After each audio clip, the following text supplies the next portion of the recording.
Parashat Chayei Sarah. Dans la paracha de cette semaine, nous assistons à la mission d'Eliezer d'aller trouver une femme pour Yitzhak. Et nous voyons que Eliezer, en arrivant dans la maison de Rivka en qui il voyait finalement une grande qualité de chesed, de charité. Avant de rentrer dans sa maison, nous voyons qu'Eliezer donne à manger à ses chamoules et des muselles, mais il va tenir à se laver ses pieds et ceux des gens avec qui il était venu. Comment comprendre une telle insistance à vouloir laver les pieds de tout le monde? Cette même question, eh bien, nous la retrouvons également chez Abraham. Abraham, lui aussi, dit à ses invités: lavez-vous les pieds et venez manger chez moi.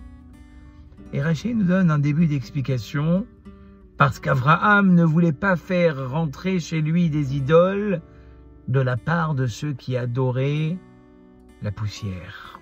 Alors, un Rav a posé la question, le Rav Greenwald a demandé la question, mais finalement, la poussière n'est pas une idolâtrie.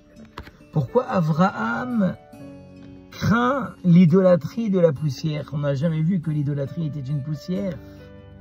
Le Rav Greenwald va nous dire quelque chose d'exceptionnel. Quand quelqu'un court, il fait monter de la poussière. Et si quelqu'un court, c'est parce qu'il n'a pas confiance. Il s'acharne, il s'inquiète. La poussière monte. C'était donc ça le problème de la génération d'Abraham.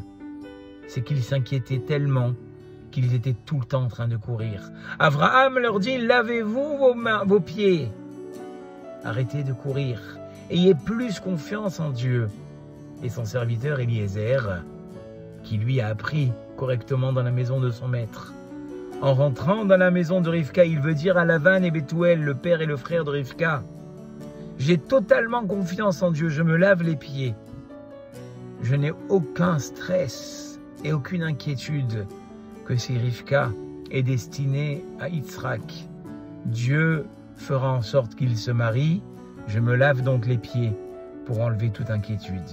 Apprenons, très chers amis, tous ensemble, et moi le premier, à moins s'inquiéter dans la vie. Quand nous avons fait ce qu'on appelle la ishtadlut, la participation personnelle, ne courons pas et laissons Dieu s'en charger. Comme j'ai l'habitude de le dire, là où s'arrête le maximum de nos efforts, commence l'aide de Dieu. Et c'est finalement ça la Emouna et le Bitachon. Croire que Dieu pourvoira à tout ce qu'il me manque sans avoir à courir une seule seconde. Je vous dis Shabbat Shalom et à très bientôt pour un nouveau selfie.